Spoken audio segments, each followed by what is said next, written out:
Welcome everyone. My name is Adil Chabeling. I'm your host today, where we're going to be discussing in depth and talking to one of the most highly respected former ambassador, highly respected politician in South Africa, who's going to give us very key insights in terms of the South African political life, as well as looking at political players, looking at political administrations, and on top of it, going deeper into the analysis of the South Africa's crisis that we find ourselves in. We are a nation in a crisis, and as a result, with this crisis, presents all sorts of hopeful opportunities, but at the same time, it's a doom and gloom situation. I agree. We are here today. Our guest is Lassy Chiwayo, who is going to give us insights in terms of his life, starting from the beginning, coming back into politics, and then beyond the political lives, which he actually lived himself as a businessman and now interacting in South Africa from his former post as an ambassador, looking at what has changed in the last 30 years in South Africa. I'm going to start basically by saying to you, welcome to our show. This is On Spot, where we're looking at issues of varieties.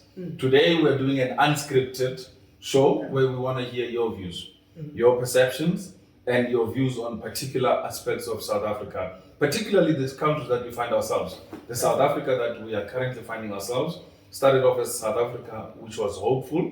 Today is the South Africa, a nation in crisis. In despair. So, Lassy, welcome to our show. Thank you so much.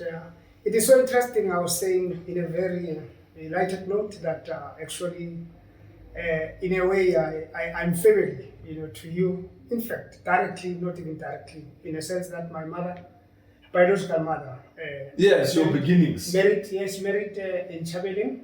That is a younger brother to the Lion of the North. Yes. In Chabeling, and they're both buried at the great Pitan Chabeling. Pitan Chabeling, yes. And they're both buried in Tafelkop, which is where my grandmother and the whole family were forcibly moved to in 1974, obviously due to the apartheid laws, primarily the Group Areas Act.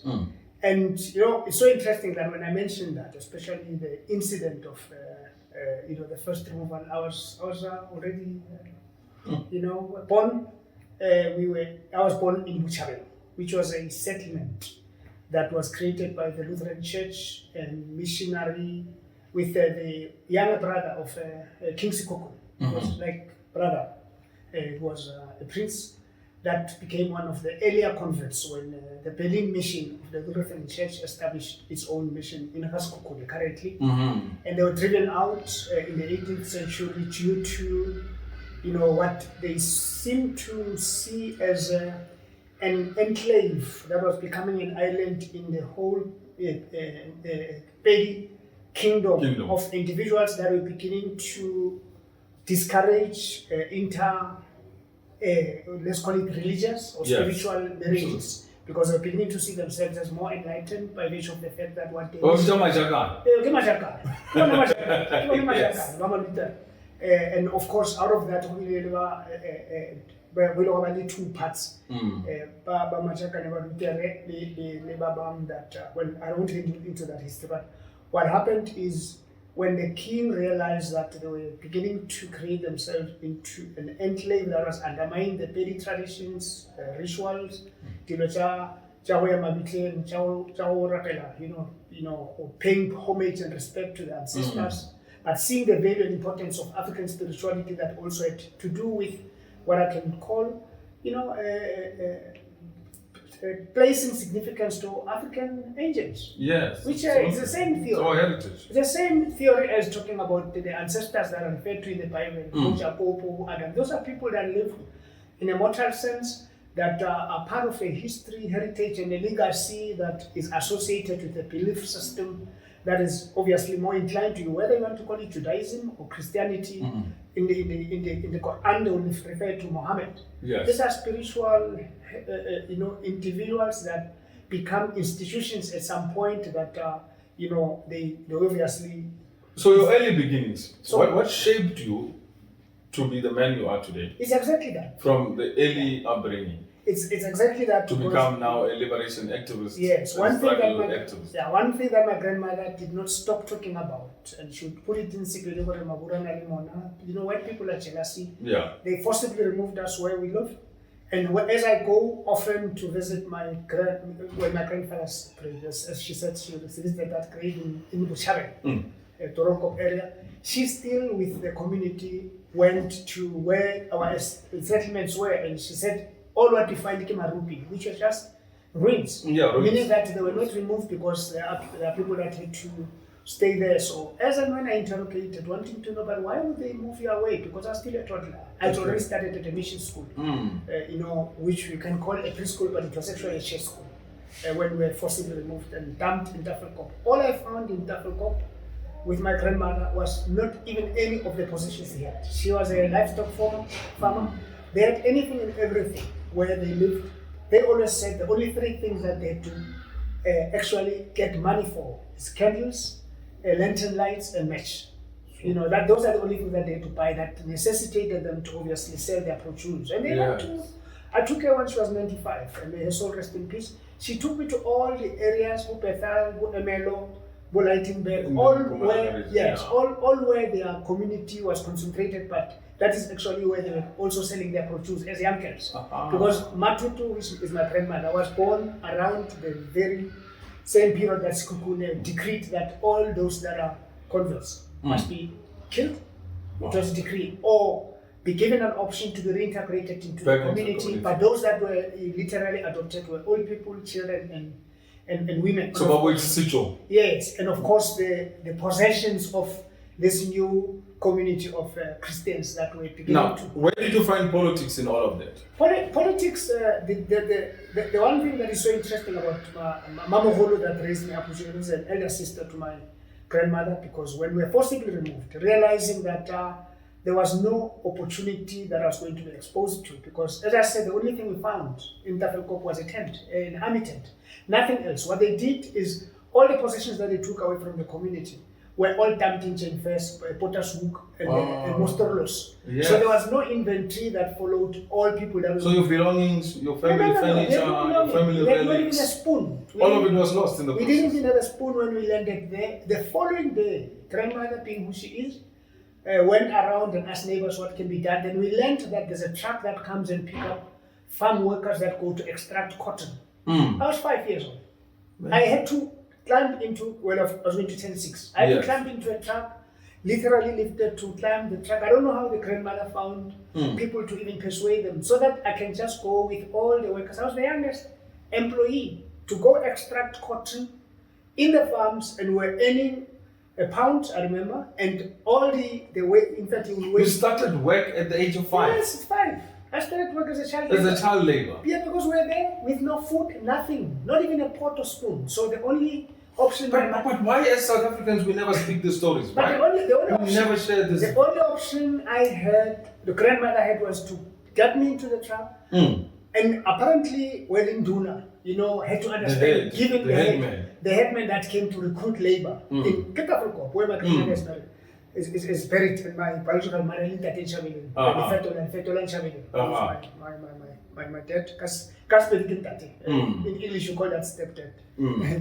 But then the only option she had for her to just have income, because from what she gathered, I mean, those are the most amazing, intelligent human beings, because they belong to the enlightened, from how they saw themselves, how she, which is also what explained how they gathered intelligence that they were going to attack.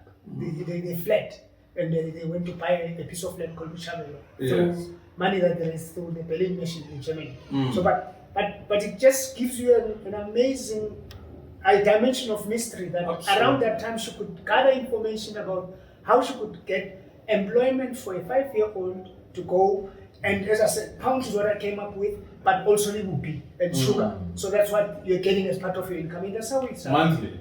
On a daily basis. Okay. On a daily basis, they weigh your cotton and they give that which would be equal to the value of what they've been able to. So they'll give you a pound? A pound. Pound was a standard for me. Yes. It's possible that for the elders, because remember, being tiny as I was, I could only carry certain quantities. And I may have been energetic, but the quantity I would have collected would have probably qualified that out of weighing the total amount would then be a pound, Billy Bond, as they call it. And the rest would then be whoopee, sugar. That's one. So you lived through the hardships of apartheid. That's the introduction to something that I never knew, that I could not relate to, that I was part of the broader space into which I was born, but all that which could then create a contradiction.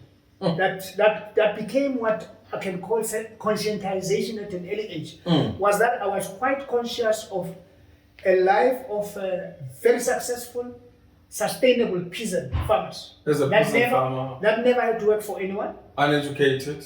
Very educated. By the way, that's a generation, by the way, if I can trace the history of that, that's a generation that in the Transvaal area of what you call Limpopo currently. Yes. Which, by the way, the border, the kingdom of Skukudel covered the border with the Free State, to some extent with Lesotho. Taking some parts of Pretoria, stretching right up to, what you can call Mpumalanga going to the east. And it would actually even go to some border shed that what you will then call Botswana when they demarcated. All around right up to Botswana border. That was the kingdom. So why I'm raising that as something that is important in that culture and history is that having being driven out and buying with the land that they were removed. That's the very same land that National Government took a decision to restitute, and when Thabang Makwetla was the premier. I want to say, it may sound controversial, that was a wasted opportunity, and I want to say, without punching or pulling punches, that's the worst leader that went in that province, because if he was a visionary, he wouldn't have allowed that land to be occupied by squatters. But it would have been potentially one of the best, most mega cities that could have been established. If you have a government, we have a possibility of returning people to their ancestral land that was not corrupted. Yes. Because it was still as fertile. Currently, you can't do anything on it. That was the most fertile piece of land for livestock farming, but agricultural produce. There are people who are selling, as I said, trading with, all over. They were traders. So I'm saying that contradiction of my exposure at a very early age, 4, 5, and mind you, when I was taken to school, my grandmother was an elder, the church elder. It's because I was the only one left with her.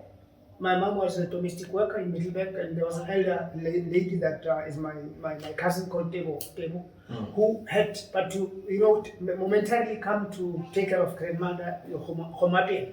So the only way that I could be taken care of as a child was for her to ask the principal of that church school, for a man for keep up busy, and they said at that age I was actually excelling. So Mapula? Yeah. Mapula never paid. No, paid with it was a combination. The ethnic group because it was multi-ethnic. Community, obviously drawn from those different, but primarily that settlement in Miliama, Yamakresto, Auna, Pucharovski, that's where you have what you call Buchavelo, Fort Mereski. Yes. Museum. Yes. That's basically was our settlement. And ironically, it's only occupied by squatters, and there's no possibility of coming back. So I think that's what planted the seed, because one experience with my grandmother and my mom Christian, so they were not actually aware that all of this, because it's natural human behavior that all things that generate negativity within are those that would dominate what you think about. And so what they would voice in the process of Maguru Ase, in our ancestral land, research all of those things got you had your own agricultural lifestyle, and cattle, exactly. You had livestock. You had your own land to grow your crops. You had a lifestyle of self-sufficiency, self-sustainable. So when that is brought to one's attention at an early age, it landed on a fertile ground that began to then, obviously, I can say, without being aware, it generated a sense of self-consciousness that highlighted the unfair and unjust system of apartheid. So that what they didn't realize was that they actually injected a deep sense of hatred and repugnance. So, being that activist, I mean, you come from an experience of oppression in apartheid days, whereby you grew up as a child labor, peasant labor, a child at the time, got out into the world, found education, made opportunities for yourself. Now you find yourself in the context of South Africa. The same system that uprooted you Yeah. out of your own home village, Yeah. Khanchabele in Yeah. Sekhukhune area, Yeah. now brings you back into the Gauteng region. It is, yeah. And you find yourself again in a political uprooted it's like a vicious cycle. environment. It's like a vicious cycle. How do you feel? Betrayed. I'm saying betrayed because look, if you have to look at the call it evolution of the group to which I belong, that was an offshoot, if you like, from Bapedi. Mm-hmm. But it's so interesting that as and when, and these are things that I'm writing about in my book.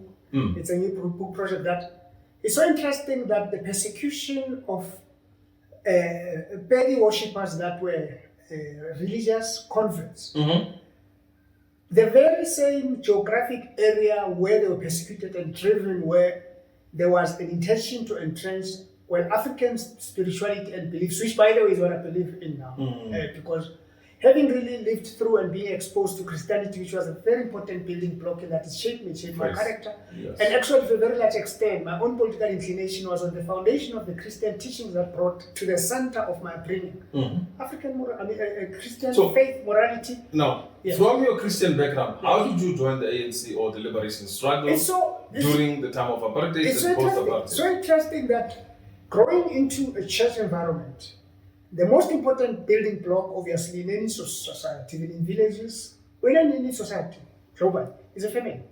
The upbringing of a family that created, three-dimensional angles that was part of your socialization. Bapedi, Mama Luther, if there's anything that they fashioned themselves, modeled their success around, it was education, because remember, the reason why they wanted to withdraw from the broader Pedi section is that they were indoctrinated to believe that they are the enlightened that should now undermine, denigrate, belittle the African spiritual belief systems of going to the graves and all the traditions, including hereditary. So the Enlightenment, the Enlightenment is what actually planted a seed of education that evolved through missionary education that was executed through churches on one hand, that were a product of, but it then migrated to primary, secondary, and actually the whole history of establishment of colleges anywhere in the country, by the way, was through missionary education, interventions that came with explorers. Because remember, 1894 conference of Otto von Bismarck said there are three things through which the explorers could get from this, they call it a country then. This country, this area that explorers discovered that has all what is needed, that can take all of those explorer countries to the development that they wanted, especially as you remember that they were already, in terms of the evolution of their economy, in a phase of what you can call modernization that was primarily related to the full absorption of what you can call an extraction economy. There's very little, but of course there's not very little in any of those countries that are on the northern pole, from the western side of the globe. That would involve extraction economy. So the exhaustion of that which they needed is exactly what drove them to explore what best ways to find that which they needed, that also enabled part of their evolution to enable them to invent ways of going through across the seas. So when the information gathered by explorers came to Otto von Bismarck, who became the chancellor, and convened that meeting in 1894. The idea was, how do we get that which we want from this area, meaning Africa, without having resistance that come from the people that are a main problem, which are those that were involved in what you can call anti-colonial and anti-imperialist wars of resistance. So what I'm trying to say is that what they then agreed there, because they brought together the best of the best brains, including philosophers and anthropologists, that were like saying, how do we deal with this community of people that we find there? They said, one, the enforcement of our ways, our order, our hierarchy, which is the state, is what we need there. Because part of the reports that some of the explorers took there was that there were no hobos, there was no poverty, there were no prisons, there was no government, and people were not even hungry. They were. Hold your thought on that one. So why I'm bringing that is because they then said they'll use three things to basically oppress our people. It's the state and the force that came with the state, and that very force started when they were, welcome into an environment where our people, in the nature of our people, are Ubuntu, that offered them whatever they could, and took away their land, took away their possessions. But the second thing, which is the second thing was a sophisticated way where they said we need to systematically change them so that we have them define themselves and their source of existence based on the standards that will determine, that will make them to compete to be more like So become us. Europeanized in a way. Yeah, become more like us, get assimilated, and that was to be used through education. Let and me religion. hold you on that thought. Education and religion. Education, religion, and the state. So, in the state. So, but while that. Okay, let's hold it on that one. Yeah. Because we are moving forward very fast. Sure. And on that note, let's just take a quick break. Okay. And when we come back.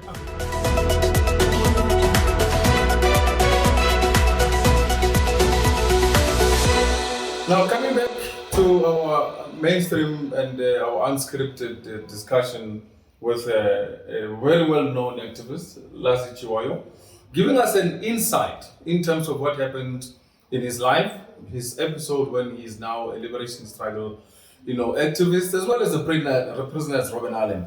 Now, getting back to the nitty-gritty of it, Governor Mbeki cites a position while in prison. Yeah, States clearly that prisoners are not allowed to engage on negotiations. Let's leave Lusaka leadership to leaders, because they are the ones that have led the struggle to a point where even the enemy was forced. So the faction within the prison then disagreed with the... No, there were two solid blocks. I can talk about that without any shred of doubt.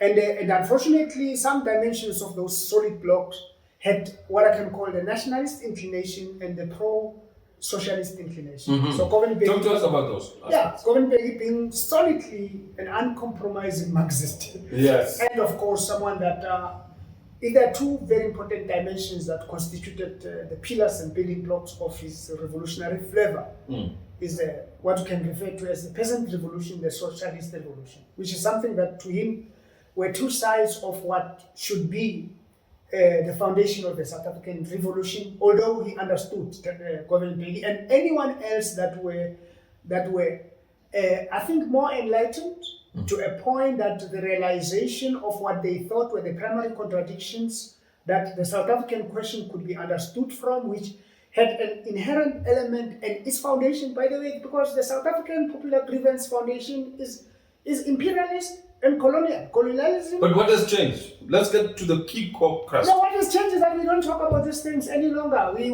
negotiated to get into power from apartheid. I mean, the first thing that Mandela said, going public in trying to appease the enemy camp, was that nationalization is not the ANC policy, which was for lack of better words, bull dust. Mm-hmm. And I say it with and we didn't nationalize? I say that with due respect because the Freedom Charter speaks about talks nationalization of the land. The Freedom Charter talks nationalization of the banks. The taking over of the commanding heights of the education, housing, education, land question, and I mean the wealth of the country, the housing, minerals, culture, resources, education, culture, economy. All this revolve around three things that you can actually refer to what I call political rights, but social and economic rights. Those are three. So there are four categories of things you cannot ignore as the dimensions of the Freedom Charter.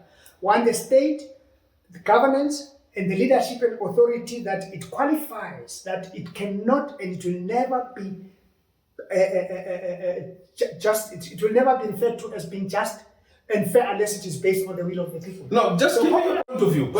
So popular grievance to come there. Yeah. Popular grievance is not about a jellyfish, amorphous, shapeless fish kind of character. Popular grievance, in the context of the ANC struggle that evolved at some point, that it was referred to National Democratic Revolution, fundamentally identified the fundamental contradictions being that of capitalism, because the migration of our society from an earlier society that was classless, by the way, the peasant form of tribal environment had nothing to do with what you can call private ownership of the means of production. The modernization of the economy that started from the capture of our land and extraction economy brought modern ways externally that were imposed that actually accelerated what you can call the capitalistic form of development that made us, for instance, completely leave from peasantry and jump to anything that can be called slavery. The ruling party, as we know today, the ruling party is falling apart. Yeah. It has failed in delivering what we call, as you say, the popular grievance. I cannot agree with you more. Much as we recognize that there's a lot that was happened, and statistically we can go through energy, human settlement, but we must also acknowledge that we've dismally failed because there's more that we could have achieved. What were the failures in your view? The failures, one, is the limitation that was based on what literally confined us to a system that appeases those that were opposed for all the years to what we stood for. So you took your captors, you took the apartheid agents, you took the apartheid companies, and preferred them in the new democracy. The sunset clauses and all that which was done that led to the state, the compromise of creation of a state that were to accommodate the fears and concerns of white, which was very important. It was an essential step.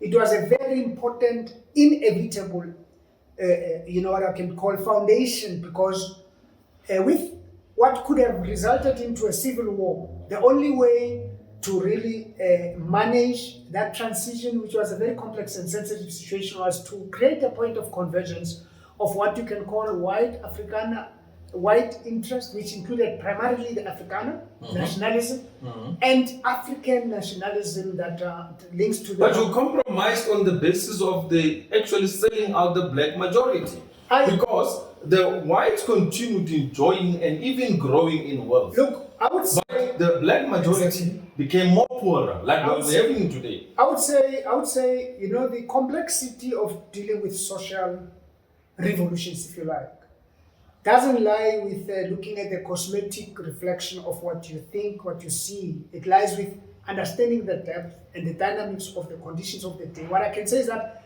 the old generation of Mandela and Covenberg and others did all what they could under circumstances that they could to at least bring what I can call political freedom that enabled us to be integrated in political management. But the next generation, what they should have asserted, and we had a two-thirds majority. You have, it's in life. Let me bring it closer. In life, you have a 100 years period. Yes. You had 30 years as the ANC after 1994 of course, to bring about the socio-economic relief, to bring about economic freedom, to bring about socio-economic political freedom, which now is threatened today.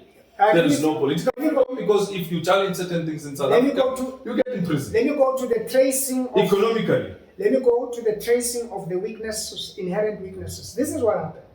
And this is what we're prepared to, even when we're in prison. As I said, that the older generation tried the best that they could to enlighten, to prepare us for what would happen. And part of what they were saying in Umkhabulo, because they structured Umkhabulo engagements, which is unfortunate that almost all those things that we want against, we actually did not implement when we were released. Why?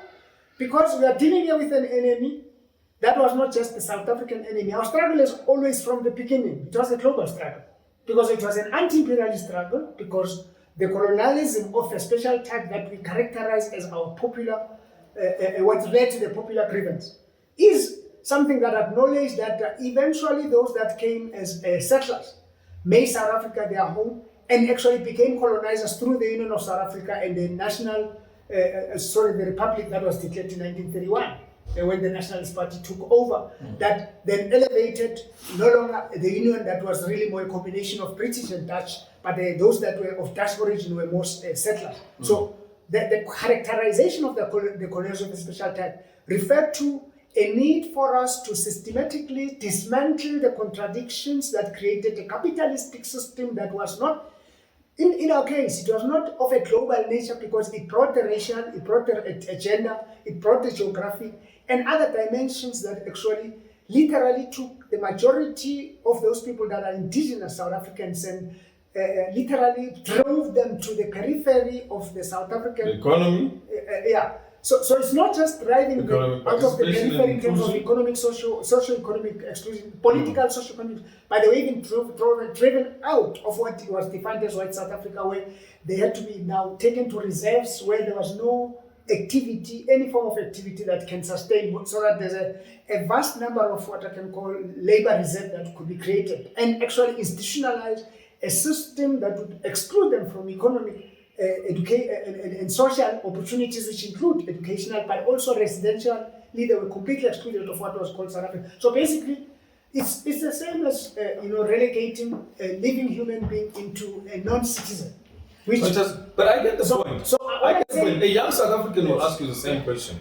We hear the political rhetoric, tautology, our apartheid had created the inequalities. Yes. But the ruling party, as all of of us as But that's what I want activists to politically come to. That's what I want to had come to. 30 years Yes. from the 90s to 2022. I said to you, where are the traces that led us to the failure? Where did they start from? I said, and I'm qualifying the international capital and the interests that are established over a long period of time, which is South African and African, but in South Africa in particular, were of a nature that the only ones that could guarantee the interest of international capital is Nationalist Party, and of course, those that then became part of the melting pot of white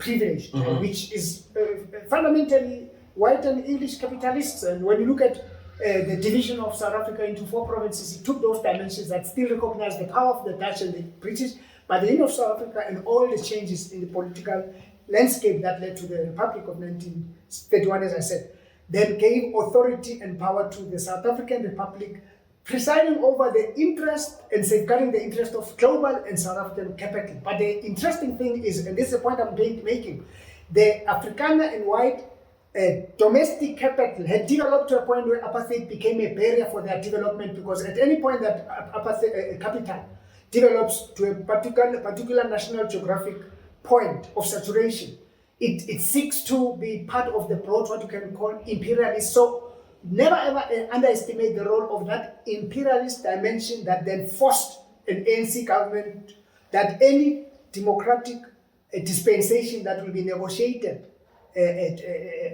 will have to safeguard and ensure that it doesn't threaten and attack and tackle the fundamental pillars of capitalism and the imperialist dimension that actually gave rise to the domestic colonialism that we have. So we can refer to what we have as neocolonialism. Because so we agree. I agree. So you are in agreement that neocolonialism is essentially about keeping intact a system that you find that you don't change, but just bring cosmetic changes that enable people to vote, a national anthem, and all of those. So what? Get back to the essence. The essence. 30 years was a waste. The essence. This is the point I'm making. The essence is that the profiling of ANC leaders in prison, outside, and even those that were internally, of course, through UDF, and a systematic way of co-opting them out of that profiling. And this is what our elders want us in prison. They said, you know, one thing that is going to destroy the glue that binds you together is a state, because it's going to create a facade.